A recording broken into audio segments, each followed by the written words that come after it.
down the left field line. It is gone!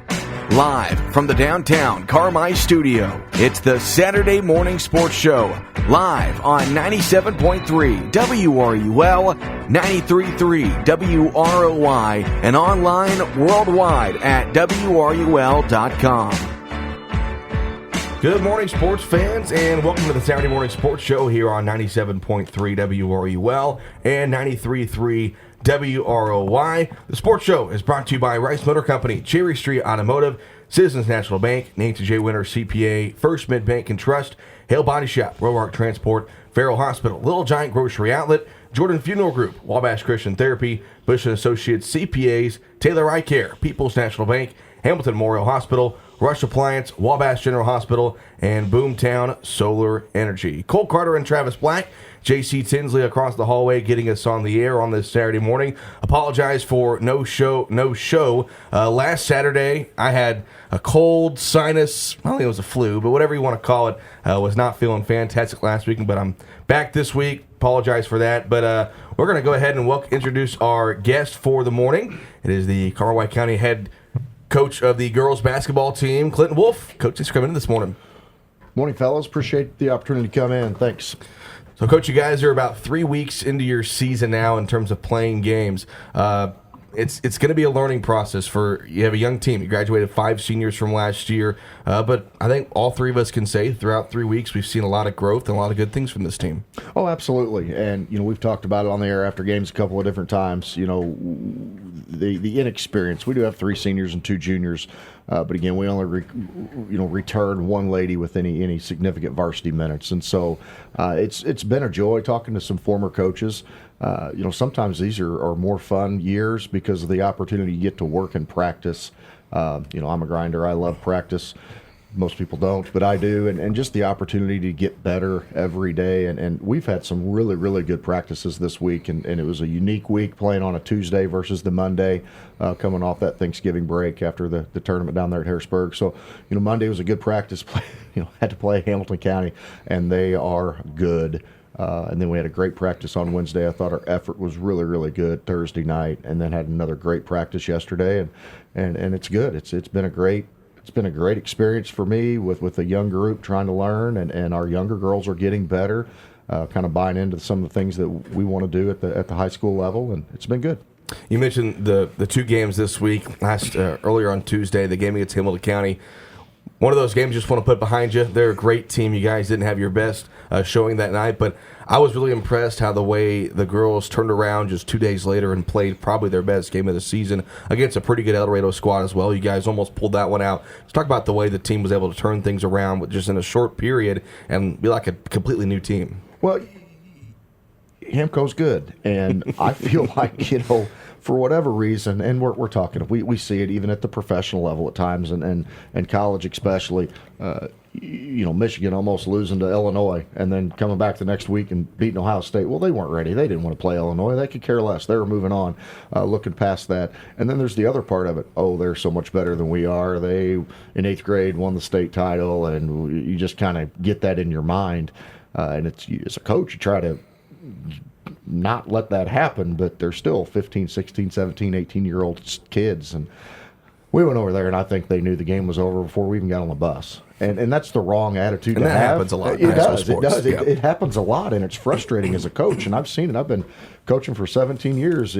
My goodness, it's frustrating when kids have that attitude. It's like, let's go compete a little bit here. And that's what we addressed on Wednesday. And, we got to get that mindset of, we can't beat them. Just let's go through the motions.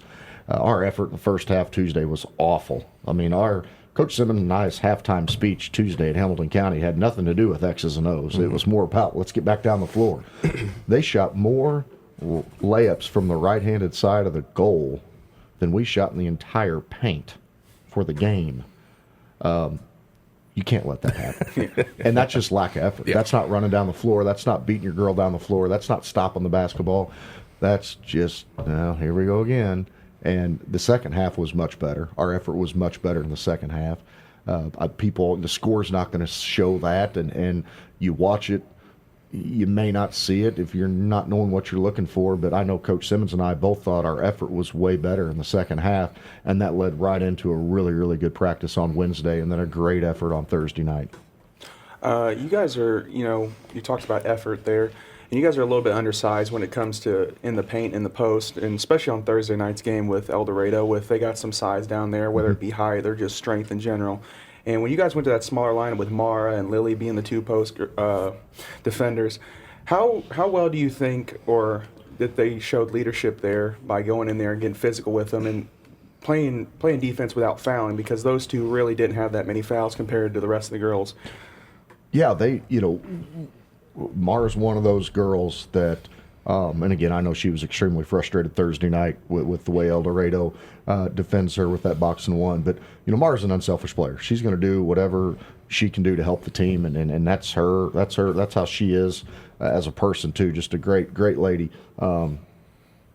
Her, Ashlyn going down and playing down on the block a little bit for us. Lily going down, and Lily's done that in the past at the junior high level the last 2 years, playing inside at the JV, or not junior high, JV level. So she's used to that.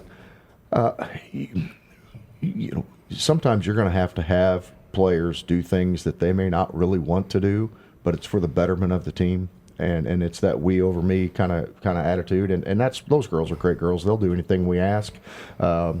And they compete and they're learning. Yesterday was another example. Coach Simmons, just a quick little 2-3 minute period, just with some of those girls that haven't played inside, but against his own may end up inside.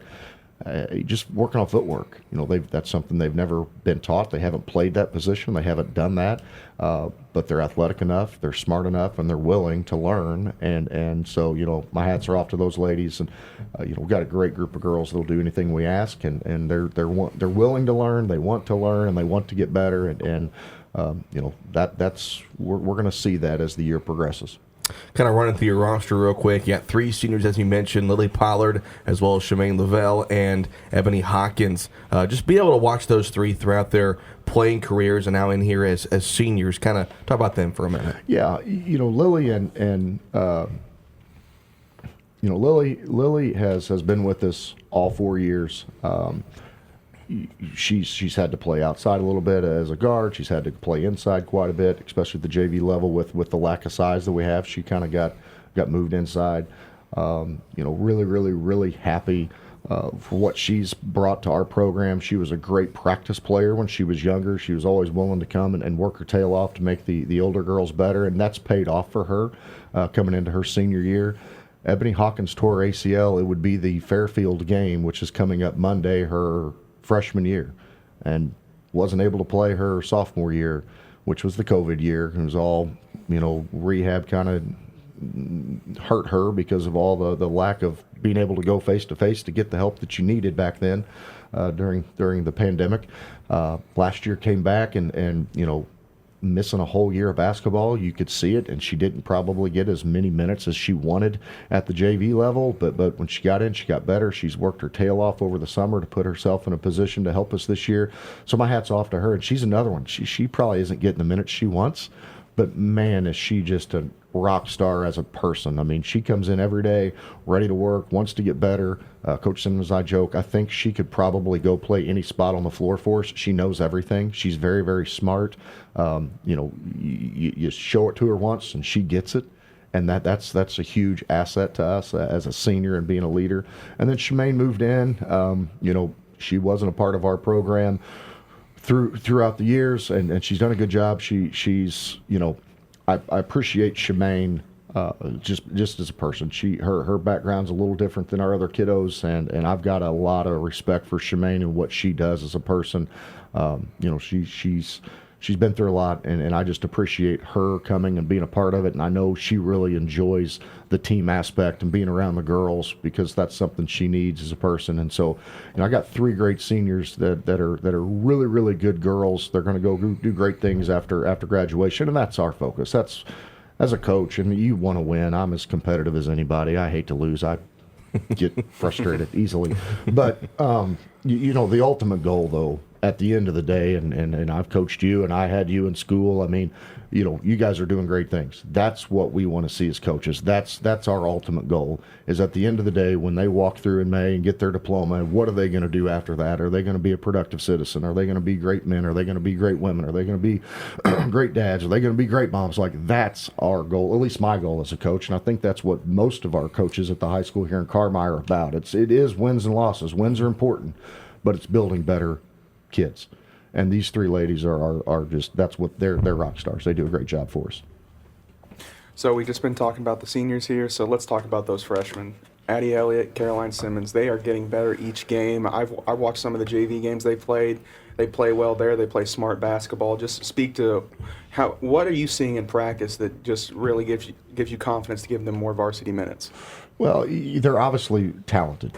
And it's those two are right now getting the most minutes, but it's that whole group we saw last year when they were in 8th grade. Excuse me. When they made a run to the state tournament there. They're a talented group, and it's not just basketball. They're a talented athletic group overall. Before I get into those specifically, I do want to hit on, because it was addressed yesterday, people don't understand being a young athlete in high school is tough. We ask our freshmen, they're dressing for all these varsity tournaments. We play around 30 games. We only have 10 home games. So you're on the road for 2/3 of your season. And we ask these girls to get on the bus and go to all these games, and they may not be getting minutes, and they sit and watch a lot. It's no different than your sophomore year playing football. You're not getting much varsity action, yet you get the heck beat out of you at practice, and we're asking you to go to all these games, 2 games a week. I mean, being a young athlete in high school is a challenge, but and I'm seeing it more and more. Kids don't want to rise up and battle through that adversity and stay in the program. It's a lot easier to peel off and go do something else. And it's going to be extremely important for those groups that come through that are pretty good. We see it with our sophomore boys right now. We see it with our freshman girls right now, staying together all the way through, because that's how you build those really, really good teams when you're a senior. Your senior group was that way. That's how those good teams end up being good teams, by staying together and getting through the adversity when they're younger. But yeah, those two are very talented. We got, like I said, we got other girls that are really, really good. They just haven't got those varsity minutes yet. One of you guys at the post game on Thursday talked about just they just look comfortable out there. They look like they have some confidence, and they do. And that's a lot of it, is being confident, and they're supported at home. They get the information that they need. Sometimes it's constructive criticism. Other times it's a pat on the back, but they're getting the right things from their coaches, from at home, and they have a lot of confidence. And when they come in, they just want to work to get better every day. And those two girls have done a really, really good job for us. And again, that whole freshman group is going to be a good group for us if they're going to be willing to continue to work and stay together. You've got two juniors. Both of them start for you, Johanna Smith and Mara Serafin. We talked about Mara. She's the leading scorer that returned from last year, averaging over 9 points per game so far this year. But I thought Johanna so far this year has done a good job, but just kind of being a manager. You see her she's your point guard, and she does a good job of kind of controlling traffic and make sure everything needs to go in the right direction. And, of course, Mara is a great player as well. Absolutely. And, I was talking with my wife last night, and I don't pay attention to some of these. I'm pretty detail oriented, but there are a few things that I let go. And I was looking out there, and we're in our 9th game, and I look out there, and I'm throwing the first home game, so I'm throwing our 2 basketballs down for our girls to run out, and I look down there, and like Joe's in the front of the line. Usually your seniors are up front, right? I look down there, it's Joe, and that's a testament to her. And her leadership skills. And it's not that she's being pushy. The other girls see that, and that's what she does extremely well. Joe is a really, really good lady. Awesome girl. Comes from a long line of sisters who have played sports in Carmi for a long time. And, she just wants to do her best for the team. And she's the epitome of, a we over me. It's not about me. I'm going to come out here. She's our most vocal girl in practice by far, which is great, because you got to have some of that vocal leadership. But no, Joe does a great job, and then like I said, I can't say enough about Mara. She's gonna night in, night out. She is gonna have the other team's best defender on her, and that's annoying as an athlete. It gets very, very annoying. It gets very frustrating, but then she also has to turn around and guard the other team's best, and that's hard. But she's accepted that challenge, and she won't back down. She's a competitor and does a really nice job for us. The rest of the freshmen and sophomores on your roster: Jaya Smith, Elena Johnson, Addie Elliott, Caroline Simmons, Allie Mitchell, Natalie Gomat, Nevaeh Hampton, Bailey Whitley, Olivia Cox, and Ashlyn Rager, as well as Tori Ryder. As Travis mentioned, I feel like the freshman and sophomore, even the sophomore class as well, in a couple of years, I think if they stick together, like you said, can be a really good squad. Yeah, Ashlyn started for us as a sophomore all year so far this year, and depending on what lineup we have out there on the floor, she might be playing the 2 or the 3 spot, or she may end up playing the 5 spot and playing inside. And that first day in practice, she gave me a really weird look, like, play the post. I've never done this before. But again, she's willing to learn. She was one down there with Mara and Lily, working with Coach Simmons, wanting to get better, willing to learn, very, very coachable.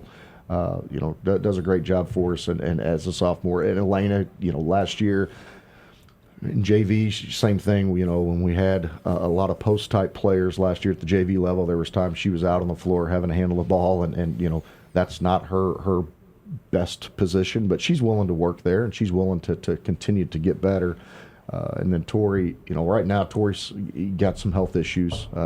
She's got to go to a specialist on Monday, so our thoughts and prayers are with her. We're hoping she gets some good news, and she's only 15 years old, and that can be scary stuff. So shout out to Tori. She's going to be, hopefully, health-wise, if she's good, she'll end up being a good player for us. She's another one that really, really likes to work and grind and always, like a sponge, just always absorbing information.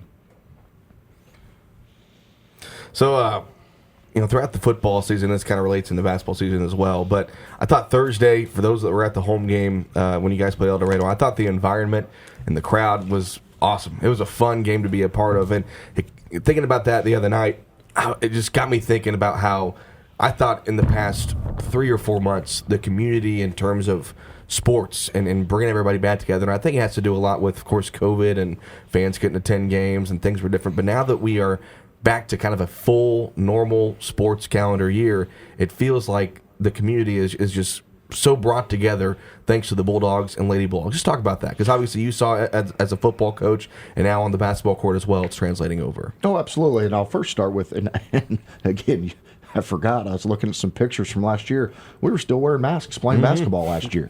Oh, yeah. Like we had still the mask timeouts. Remember that? Yeah, we were still having mask timeouts. People were expected, and just so many things the last couple of years that have occurred that have limited different things within the high school sports community.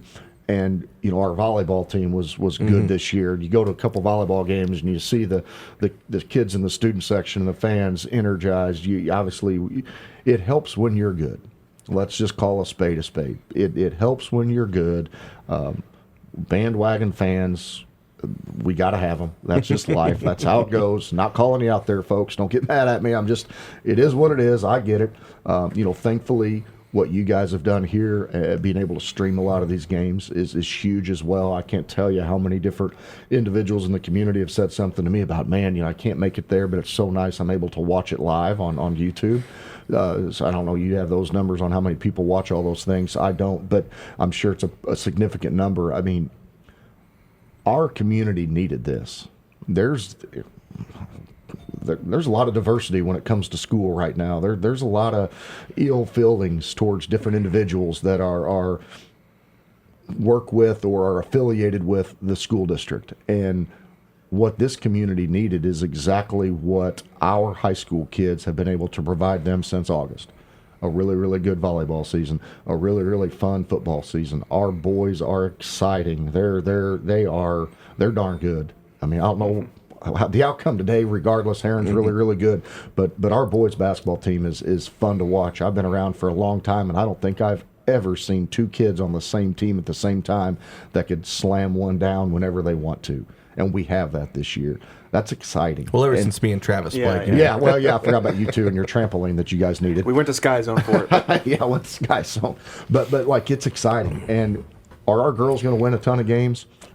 No. But the one thing that we're going to do is we're going to compete, we're going to get better, and we're fun to watch because, we're not going to back down. We're going to do our best to take care of the basketball, get up and down the floor, and try to keep those games close, just like we did Thursday night. And hopefully, the fouls aren't 17-3. There, I said it. And they don't make 18 free throws in the fourth quarter. There, I said it. Yeah. You win that ball game. Yeah.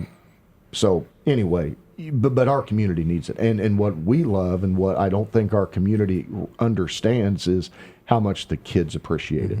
Kids see that. I don't as a coach. I tune things out. You people were talking to me about how good that environment was Thursday night, and I just have deaf ears. I don't hear things because most of it's negative. So I just have learned to tune it out a long time ago. But I had a couple of freshman boys that came in there, man, that was the best girls game I've ever been to. I'm like, yeah, we lost. But you get to asking questions like, man, it was fun. Like, people were up and making noise. And I was like, oh, that's great. I, again, don't hear that. But so that's good. That's what we want to hear. And our kids appreciate that. They really, really do. And I remember when I was a player, we weren't very good in the fall. And you walk out there and you look up in the stands and you're warming up and you got about 150, 200 people up there. It's like, this is fun. You walk out there now and you got 500, 600 people. You walk in, the gym was packed against Gallatin County there before Thanksgiving for our boys' home opener. We had a great crowd there last night or Thursday night for our girls' home opener. I mean, those are things that our kids recognize, and we appreciate those community members coming out. And community, I understand you like to watch winners, but we also appreciate when you come and watch us when we're not that good either. Absolutely. Well, you guys have had 2 conference games this week. Of course, Hamilton County and El Dorado. You resume conference play next week. Looking around the conference, what are you thinking as far as, obviously Hamilton County is really good, but who else is kind of at the top of that pack? When I spoke at Kiwanis there a few weeks ago, I knew Edwards County was going to be getting better. Their freshman group is really, really talented. They beat Fairfield the other night. I know Fairfield was missing a couple of girls. Not sure if it was illness or injury. We'll find out Monday. But they're coming on a lot stronger and a lot quicker than I anticipated. So I think Edwards County's right there at the top. Fairfield, they graduated a lot of girls like we did last year. They return the conference MVP in the Edwards girl. They got Coach Book's daughter. They got a couple other nice little players, but I don't think they're as deep as they were last year. They still have some really nice talent. And Flora's senior heavy, and they just got their best player back. She had an injury, so she just came back there earlier this week. So obviously Hamilton County is at the top in my opinion. Flora played Hamco to a 7-point game Thursday, so Flora's right there, Edwards County's right there, Fairfield's right there. I mean, El Dorado played him twice. Karis Lane, really, really good player, going to be an all-conference player. Oglesby, like her brother, just a competitor, does a great job, does all the little things, obviously makes all our free throws. Hendricks, and those are their 2 seniors, and then Hendricks is a junior, is a nice player, handles the ball and shoots the 3 really, really well. So our conference on the girls' side is loaded, absolutely loaded, which it's good for us. It's good for us to go compete. It'll only make you better, and continue to get better throughout the season. And then we'll have some non-conference games that I think are definitely winnable. And going through that grind to the Black Diamond East on the girls' side will help us pick up some of those W's there in those non-conference games. All right, Coach, we appreciate your time. For fans wondering, you guys will be at home. I know you play at Fairfield on Thursday, but you'll be at Fairfield on Monday, but you'll be at home against Flora on Thursday, correct? Yeah, we had a lot of road trips to start the season, and then we go up to Fairfield on Monday, and then we're home Thursday versus Flora. Then we're home the following Tuesday against Mount Vernon, and then we finish up before Christmas break at home against Lawrenceville. So we got 3 home games in a row after we go up to Fairfield on Monday. So believe me, nobody's more happy to be at home than I am. But again, a shout out to you guys and JC, what you guys have done here with the broadcast coverage, bringing back the Saturday morning sports show, the YouTube things that you guys have done. Like it's tremendous. Our community appreciates that more than you guys know, and you guys are about like coaches. You don't get paid nearly enough to do what you do, but we really, really appreciate having you guys as a part of our team here at Carmel White County High School, and look forward to many years to come. We appreciate that. We appreciate you coming in, and best luck the rest of the way, Coach. Guys, appreciate it. Take care. We'll take our first break of the morning right here on the Saturday Morning Sports Show on 97.3 WRUL and 93.3 WROY. Welcome back to the Saturday Morning Sports Show here on 97.3 WRUL and 93.3 WROY. Cole Carter and Travis Black. Big thanks to Clinton Wolff, Carmi County girls head basketball coach, for swinging by this morning and talking about the Lady Bulldogs season so far this year. We will turn our attention over to boys basketball. First, we'll look at scores from last night from around the area. And there in the Quoin Tip-Off Classic, Heron all over West Frankfort, 82-24. Quoin also beat Cairo 78-25. So 2 barn burners last night in the Quoin Tip-Off Classic, Travis. That West Frankfort Heron score a little bit surprising. Of course, the Bulldogs will see Heron later on today. We'll get to that here in a little bit. At the Goreville Invitational, Benton defeated Hardin County 69-25. Anna Jonesboro over Hamilton County 54-50, and Goreville over Johnson City 54-49. Let's see, more relevant scores what I'm looking for. In the Greater Egyptian Conference, Galatia defeated Carrier Mills 54-46. Crab Orchard over Pope County 84-46. And North City over Thompsonville 57-42. In the Little Illini Conference, Mount Carmel defeated Marshall 64-16. Newton over Paris 61-39. And Olney just gets past Robinson 49-48. In the Midland Trail, Wayne City defeats Grayville 67-44. That's a little interesting. Those of you that haven't heard yet, Grayville's got a pretty decent team this year. A couple of players that can just score the basketball with ease, but Wayne City obviously pretty good, beating them by 37. And then a few non-conference games from last night. Sissy defeated Edwards County 63-45. El Dorado over Gallatin County 53-27. Fairfield over Cesar-Valier 65-40. And it's about all the Lawrenceville over Red Hill 67-21. All the relevant scores from around our area, which brings us to our next topic. Couple of Bulldog basketball games later on this afternoon at 12:30. The Bulldogs will take on Heron in what will pretty much be the Quoin Tip-Off Classic Championship game. I wish they would just play the games up until Saturday and then kind of see, who's undefeated, what's championship going to look like, and then, Carmi and Heron should not be playing at 12:30. Yeah, that should be at 7 o'clock tonight. That's more of a main event kind of game. Yeah. But, again, not the 80 over that. I don't make the rules. But, hey, Bulldogs will play Heron at 12:30. Then they'll play West Frankfort at 4 o'clock. So both Carmi and Heron are 2-0. And there's no question, Travis, I don't think you've seen Heron yet this week because you weren't there on Monday. But far and away, Carmi and Heron are the best teams in that tournament. And they're going to battle out this afternoon.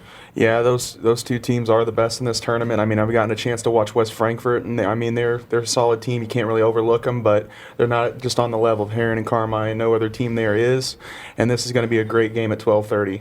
Yeah, watching Heron on Monday, they're a lot like Carmi in terms of they have some length. They got one kid that's about 6'5". He could dunk, of course, with ease. But Heron brings back a lot of what they had last year. And if you recall, they won the EHT last year. So when you have success from a year ago and a great coach in Sailor Schultz bring back nearly everybody, it's a recipe for success. Yeah, Heron's always good, and last year, they won the EHT, so that just proves it. They're retaining a bunch. This is going to be a heavyweight bout, and this is one you can't miss. But talking about what we've seen from Carmi here in their first, they've played 3 games so far this year, not many things you can be upset about. You and me talked back before Thanksgiving when they played Gallatin County, said the half-court offense needed a little bit of work, but that comes with time. But, man, Travis, you can only get so far with X's and O's and all that stuff, but it's hard to beat talent. And obviously, they always say hard work beats talent when talent fails to work hard, and these boys obviously work hard, but, man, these boys for Carmi are extremely talented, and that's all the way through the lineup. We've talked about it since day one when we had Coach Kevin Wolff on. This team is probably one of the most talented probably ever coming through, the doors of CWCHS. Bryce Connor, outstanding athlete, great basketball player. Mitchell Edwards, Gavin Holloman, Tyler Gomat, Landon Driscoll, just go down the list. They're super talented. They all have guard skills. They're long, they're lanky, they're athletic as all get out.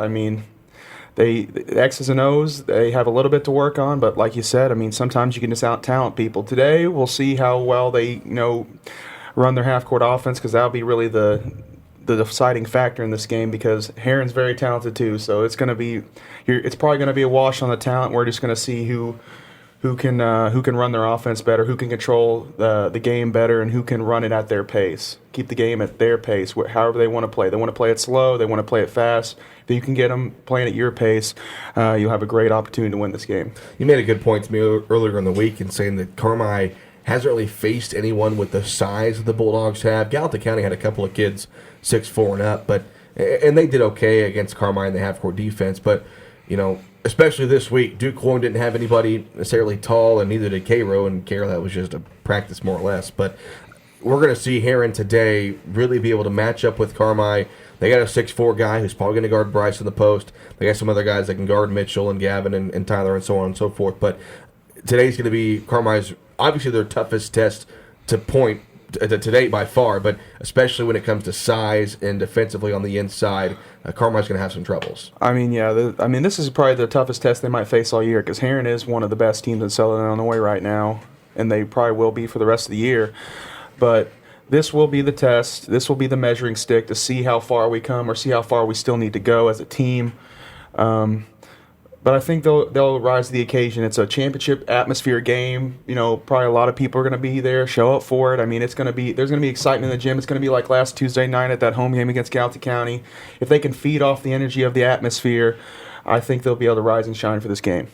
And fans, if you can't attend to the game, we'll have all the coverage for you. We'll have the radio broadcast live here on WRUL, and we'll have the WRUL Sports YouTube broadcast. The Duke Quoin AD gave us a thumbs up to go ahead and broadcast those two games later on today. For fans wondering, it's really odd, but it's an IHSA rule. The NFHS network has exclusive broadcasting rights, and if you want to broadcast from what they call a third-party service, which would be our YouTube stream, you got to get permission, and the Duke Quoin AD gave us a thumbs up. So we'll have both those games for you on radio and video today at 12:30 and at 4 o'clock. We'll run through scores from this past week for both the boys and the girls. If I get those pulled up here in a second. Back on Monday, the boys defeated Duke Quoin. Final score of that one was 63-52, and the score really didn't show how lopsided the game really was. Carmi led by as many as 23 there in that second half. Then on Tuesday, the Lady Bulldogs fell to Hamilton County 61-22. Then on Wednesday, Carmi all over Cairo by a final of 76-42. Then on Thursday, Lady Dogs fell to El Dorado by a final of 47-42, and then there was no games last night. Do want to wish best of luck to the Carmi wrestling team. Terry Golston and his crew are traveling to Lawrenceville right now, if they're not already there. I bet it's already started there at the Lawrenceville Invitational Tournament, which is going to last all day today. Looking ahead at the schedule for next week for Carmi boys and girls basketball first, then we'll check wrestling out for next week. On Monday, the girls are at Fairfield. We will not have a broadcast for that game for you. Then on Tuesday, the boys will be at home against North City. The battle for White County, that's Tuesday the 6th in Carmi. And then there'll be home games on Thursday and Friday. Girls are at home against Flora on Thursday, and the boys are at home against Flora on Friday. Flora boys team, they were really good last year. A lot of seniors, much like the girls squad, so we'll see how they fare next week. And give me a second, I'll pull up that wrestling schedule. I know they play Tecumseh at home next week at one point. They had to cancel a match earlier this week due to Lawrenceville having low numbers. And again, they are at the Lawrenceville tournament today. And of course, Travis, when I want this to load, it's not going to load fast enough. We'll get to that back in a second. We'll go ahead and take our second break of the morning. When we come back, we'll wrap things up with our Terrible 10 picks and a look at the national sports schedule right here on the Saturday Morning Sports Show. Welcome back to the Saturday Morning Sports Show here on 97.3 WRUL and 93.3 WROI. Cole Carter and Travis Black, J.C. Tinsley across the hall getting us on the air. Again, a big thanks to Carmi White County girls basketball head coach Clinton Wolff for swinging by earlier today and chatting with us about the girls basketball season and what's left to come for them throughout the year. And the wrestling Bulldogs, they will be at home. Let's see, the 7th, that's Wednesday. They'll be at home against Tecumseh. Then they'll be at Fairfield on Thursday. Then they'll be at Marion on Saturday. So best of luck to Terry Golson and the wrestlers, not only today at the Lawrenceville tournament, but next week when they resume their regular season schedule. So now, we'll run through the terrible 10 pick'ems, and again, you got to go back 2 weeks for our picks. Keeping on the same trend I had in the fall. I went 4-6. Travis went 7-3, so I'm already in an early hole. But I think I'm going to get Travis on some college football games today. Last night, I didn't realize the Pac-12 Pac-12 championship was last night, so I had that written down originally, and then when I saw it was going on last night, I had to change this. So we got one swap here. I swapped in the MAC championship. Travis, I'm sure you're really familiar with Toledo and Ohio. Yeah. So who are you going to go with there? See, there's no ranking there, so you can't go with the higher seed. Oh yeah. You know, I'm thinking Toledo. You want to go with Toledo? I'll pick Toledo. You know. Now, do you know where Toledo is? In Ohio. It's in Ohio. Yeah, I don't know if you know. I was just I know checking. geography, Cole. Okay. It's not college football. Okay. Other than the big guys. the Big 12 championship today. This is a huge game for TCU, especially with USC losing last night. Number 13, Kansas State. Number 3, TCU. Are you giving it to me? Yeah, you start. Oh, okay. I'll take TCU. You're going to take TCU because of the higher seed? Yep, you got me. I would not be shocked if TCU loses this game just because if TCU loses, then you're probably going to have Georgia, Ohio State, Alabama, and Michigan in the playoffs, and that's exactly what the country wants. You know what? Give me Kansas State. What's their mascot? I forgot. Wildcats. Wildcats. Yep. Kansas State Wildcats. Give me Kansas State. On to the SEC Championship later on today in Atlanta. Number 11, LSU, and number 1, Georgia. No one is stopping Georgia anytime soon. I'm going with the Bulldogs. I'm in the same here, even though I want to just say go Tigers, but, you know. You got a good Ed Odron. Ed Odron impression? You want it? All right. Go Tigers. Go Tigers. Go Tigers. Not bad. There you go. The ACC Championship later on today. Number 10, Clemson, and number 24, North Carolina. You know, this one's going to be a tougher one. I Clemson's been struggling this year. These two teams are a lot closer than what their rankings are. North Carolina's got a great quarterback. I'm going to go North Carolina here. You're going to go North Carolina. I'll go Clemson just to be different, and plus it's the higher seed strategy. True. I mean, I could see this being a major upset. Well, not too much of a major upset because Clemson has struggled this year. And then later on tonight actually, in Indianapolis, the Big Ten Championship. Purdue against number 2 Michigan. I'm going Michigan here, Travis. I'm going Michigan as well after that big win over Ohio State. Purdue's playing some really good football. Mm-hmm. The running back actually is a freshman from Boonville, Indiana. For a little fun fact there. They're playing well, but Michigan's just too good. I'm going Michigan here. NFL games for tomorrow. First one, Jags at the Lions. Both teams playing pretty well. Big wins last week. I'm going here, though, with... Actually, Lions lost last week, but won 2 weeks ago. They lost on Thanksgiving. But I'm going to go with the Lions here at home. You're going to go with the Lions? I don't think they've won a single game I picked them in this year. Well, then that speaks for me going with the Jags. I was going to go Lions, but now because of that, I mean, the Lions do not have a great defense, and that's what's going to tell the tale of the game. Yep. Another good one in Philadelphia, Titans at the Eagles. I'm going to go with Philly here. Philly's still, I think, the best team in football. I'm going to go with Philadelphia. Philly's got a great run game, and that's just kind of hard to stop. Even with the Titans being able to control the clock with Derrick Henry, I think the Eagles are just going to run away with it. Now, a couple interesting games for tomorrow, late afternoon. 49ers at the Dolphins. Now, this one is... I'm torn on this one. I'll be honest with you. I don't know who I think or who I want to win this game. I think the Dolphins haven't lost a game where Tua plays the entire ball game. I think... in Miami, where it's always scorching hot, even this time of the year, give me the Dolphins here. You're going to take the Dolphins? I'm taking the Dolphins. Chris Myers, I'm sorry. He's a big Niners fan, but I'm going Dolphins. Chris, here. I got you. I'm taking the 49ers for the fact that they have the best defense in football, and they also can control the clock with that run game. Deebo Samuel, Christian McCaffrey, they are loaded back there. Got Tyreek Hill, though. He's hard to stop. That is true. Another good game for tomorrow. Rematch of last year's AFC Championship game. Chiefs at the Bengals. For the sake of my fantasy team, I hope Joe Burrow and Jamar Chase have a great game, but I'm going with the Chiefs. You're going with the Chiefs? I'm going with the Chiefs. Man, after I traded you Joe Burrow and everything. I know. Well, I'm in a must-win situation. I'm 6-6. I'm gonna I'm gonna have to take the Chiefs. Patrick Mahomes is the best quarterback in football, and it's just hard to bet against him. Fair enough. Last game on our terrible 10 pick'em, Chargers at the Raiders. Chargers are in must-win form to try to get in the playoffs. I will go with the Chargers. It's in Vegas. If that It helps is you in choose. Vegas. Oh gosh, I'm gonna take the Raiders. Wow. I'm gonna take the Raiders. I swear, if I mean, the if you get these Chargers picks- have been injured all year, and that's been part of their problem. And I really don't see them getting too much more healthy to finish it out. So I'm gonna go Raiders. Well, there's our terrible 10 picks for this week. Again, in the standings, Travis 2 weeks ago went 7-3. I went 4-6. We will have a Saturday morning sports show next Saturday on the 10th, as well as the following Saturday, the 17th. But we will not have one on Christmas Eve or New Year's Eve. But we will have sometime during that week before the EHT, we'll have our EHT preview show. A couple of buddies will join us. Roger Hobbs, Bryce Thompson, and crew will come in and try to give us a preview of what this year's EHT is looking like. Should be fun. I'll announce that whenever it's we choose a date, but it should be sometime there on the 20th through the 23rd. But no sports show on Christmas Eve or New Year's Eve. Again, a big thanks to Clinton Wolff for swinging by earlier this morning. Talk about Carmine County girls basketball.